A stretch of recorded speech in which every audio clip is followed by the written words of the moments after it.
नमस्कार, Jharkhand news fast live में आप सभी दर्शकों का स्वागत है। आज देखते हैं आज का विशेष समाचार। Dramatic association of Tata employees और जिला हिंदी साहित्य सम्मेलन तुलसी भवन का 36वां वार्षिक महोत्सव तुलसी भवन परिसर में रंगारंग सांस्कृतिक कार्यक्रम के साथ हुआ संपन्न। इस दौरान काफी संख्या कला प्रेमी और सांस्कृतिक प्रेमी इसमें उपस्थित सभी ने इस कार्यक्रम को काफी सराहा। सभी प्रतियोगिताओं में विजेताओं को पुरस्कृत भी किया गया। आइए देखते हैं एक रिपोर्ट।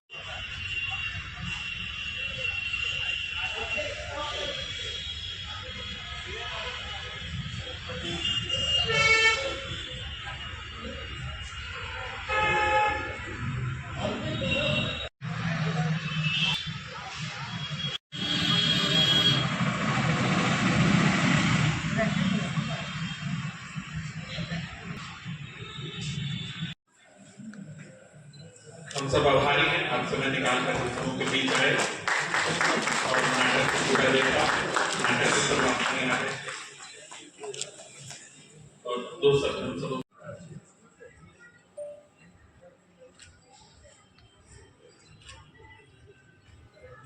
हम सब तालियों से स्वागत करें। बहुत बहुत धन्यवाद। हमारे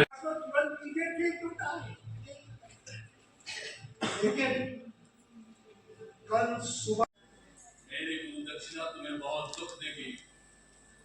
प्राणों से तो अधिक कुछ नहीं देगी। तो सुनो, गुरु दक्षिणा में मुझे तुम्हारे दाहिने हाथ का अंगूठा चाहिए।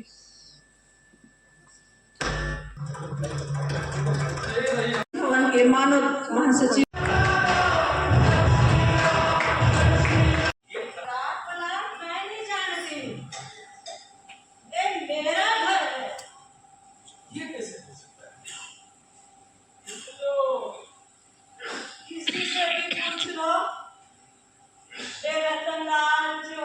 आप बहुत अच्छा करेंगे, प्लीज। बहुत बढ़िया डॉक्टर राखी दीदी, प्लीज इनके लिए बनता है।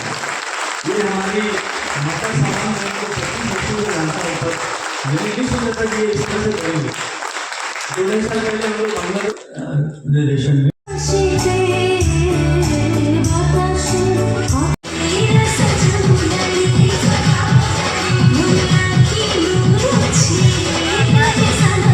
मैं तो जीती हूँ नाटक, लेकिन शादी से पहले बहुत करती थी। शादी के बाद मैंने बड़ी बुआ जी किया था, लेकिन होता है ना कि सब कुछ करो लेकिन स्टेज के बाहर, स्टेज पर मत आओ। तो ये अंदर मेरे छिपी हुई थी इच्छा। साल के बाद 50 साल के बाद शादी के बाद पहली बार सामने अभिनय के लिए मंच पे उतरी हूँ। लेकिन पीछे सिखाती थी, डायरेक्ट करती थी, बैक म्यूजिक देती थी, लेकिन मैं खुद 50 साल बाद उतरी हूँ। Thank you. 36वां वार्षिकोत्सव है और डेट टाटा के जो एम्प्लॉयज हैं उनका ड्रामेटिक्स एसोसिएशन है और यह हर वर्ष हम सब करते हैं इस कार्यक्रम को। और सिर्फ अपना कोरोना काल में छोड़कर इसको प्रतिवर्ष आयोजित किया जा रहा है। यह 36वां कार्यक्रम है और यह तुलसी भवन के प्रांगण में आयोजित है और तुलसी भवन और टाटा स्टील इसमें सहयोगी की भूमिका निभा रहे हैं।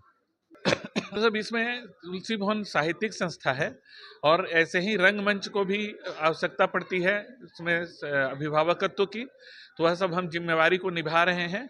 और इस नाटक में भी तुलसी भवन साहित्य समिति की संरक्षिका आदरणीय रागिनी दीदी, डॉक्टर रागिनी दीदी एक मुख्य भूमिका में है, जिन लाहौर नहीं व्याख्या, वो हम सब उनको देखेंगे। और इसके संचालन में सभी तुलसी भवन के साहित्य समिति के सदस्य भी सक्रिय रूप से भाग ले रहे हैं। मुख्य अतिथि के रूप में हम सबों के जमशेदपुर पश्चिम के विधायक श्री सरयू राय जी थे और अतिथि के रूप में संपादक प्रभात खबर श्री संजय मिश्र जी थे। ये जो आज का ये साहित्य कला केंद्र द्वारा साहित्य पर जो आधारित जो कलाकारों ने ये दिखाया, एक और द्रोणाचार्य, जो द्रोणाचार्य अपने समय में जो हुआ, एकलव्य का अंगुली लेना, उसका अंगूठा मांगना, द्रौपदी का चीर हरण होना, उसको देखते रहना, किसी तरह का कोई बात नहीं करना, ये गुरु द्रोणाचार्य एक गुरु के रूप में थे जो सबको शिक्षा दीक्षा देते थे, और उसके बाद वो अन्याय के खिलाफ नहीं बोले, अन्याय के विरुद्ध नहीं बोले, और वो काम किए। और आज के परिवेश में जो शिक्षक, जो आज शिष्य और टीचर के बीच में जो तालमेल होना चाहिए, जो नहीं है, आजकल बहुत तरह की बातें आती हैं। और आप देखे होंगे कि बीच में शिक्षक और शिष्य के बीच में बहुत तरह आपत्तिजनक बातें भी आती हैं, जो शिक्षक के बात और शिष्य और गुरु शिष्य में नहीं होना चाहिए। एक लव गुरु तैयार हो गए जिससे गुरु का तौहीन हुआ। एकलव्य के समय एकलव्य के साथ जो हुआ द्रोणाचार्य ने किया, वो भी अच्छा नहीं हुआ। क्या परिवेश रहा होगा वो द्रोणाचार्य। इसी नाटक के इन लोगों ने तैयार किया है।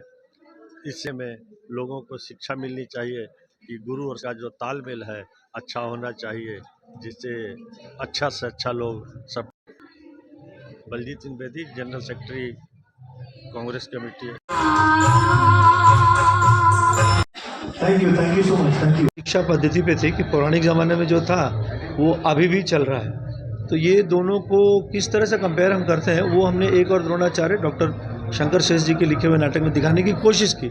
हमें पता नहीं कितना संदेश दे पाए, कितना लोगों को समझ में आया, बट कोशिश यही थी कि उस नाटक के जरिए हम उस समस्या को दिखाएं कि अब सब कुछ बराबर है, सभी लोगों को शिक्षा मिलनी चाहिए। उस समय वो था कि राजकीय दास्तां में लोग पढ़ते थे तो वो नहीं करते थे, पर अब नहीं, अब सभी को बराबर हिस्सेदारी मिलती है और सभी लोग को शिक्षा मिलनी चाहिए, ये एक इशारा था। दूसरा नाटक पार्टीशन पे आधारित, जिस लाहौर नहीं देखे, लाहौर एक शहर जो पहले हिंदुस्तान में हुआ करता था और पार्टीशन के बाद बहुत सारे लोग उधर से इधर आए, जिसको हमने पहले वीडियो के जरिए भी दिखाने की कोशिश की। उसमें एक हिंदू महिला रह जाती है पर अपने प्यार से कैसे लोगों का दिल जीतती हैं, जो मुझे लगता है कि हिंदुस्तानियों के पास ये सबसे बड़ा एक हथियार है, औजार है कि हम कहीं भी दुनिया में रहें अपने लोगों में लोगों को मिला लेते हैं, और वही काम मायने दिया। तो प्रेम का संदेश जिस तरह के हालात बने हुए देश में, तो वहाँ अगर हिंदू मुसलमान के प्रति या लोगों के प्रति, जातियों के प्रति, धर्म के प्रति अगर एक जागरूकता इस नाटक के जरिए आती है तो हमें लगता है हमारे लिए ये बहुत बड़ी सफलता है। जयपुर के काम अलग अलग जगहों पे करते थे, सब बिछड़ गए थे। हमने एक कोशिश ये भी की कि इस नाटक के जरिए, इस कार्यक्रम के जरिए सबको इकट्ठा किया जाए, वरना 4 दिन में भूल जाते हैं। सिर्फ एंटरटेनमेंट है, जैसे सारे साल मेहनत करने के बाद फिल्म इंडस्ट्री में फिल्म फेयर अवार्ड होता है ना, तो कल हमारा अवार्ड नाइट है, तो सालों भर हम लोगों ने मेहनत करी, तो कल यहाँ पे बिल्कुल रंगारंग कार्यक्रम, अंताक्षरी और आनंद है, और सभी लोगों को प्राइजेस दिए जाएंगे। नए बच्चे शिरकत करते हैं, साल में एक बार हम लोग ऐसा चाहते हैं कि सारे स्कूल्स के बच्चे, कॉलेज के बच्चे, महिलाएं जिनको मौका नहीं मिलता वो भी आती हैं, तो उन सबको इकट्ठा करके एक कार्यक्रम किया जाए जिसमें हम सब शिरकत करेंगे। आप भी रहेंगे, आप लोग आइए, अच्छा लगेगा। इट्स वेरी रंगारंग कार्यक्रम।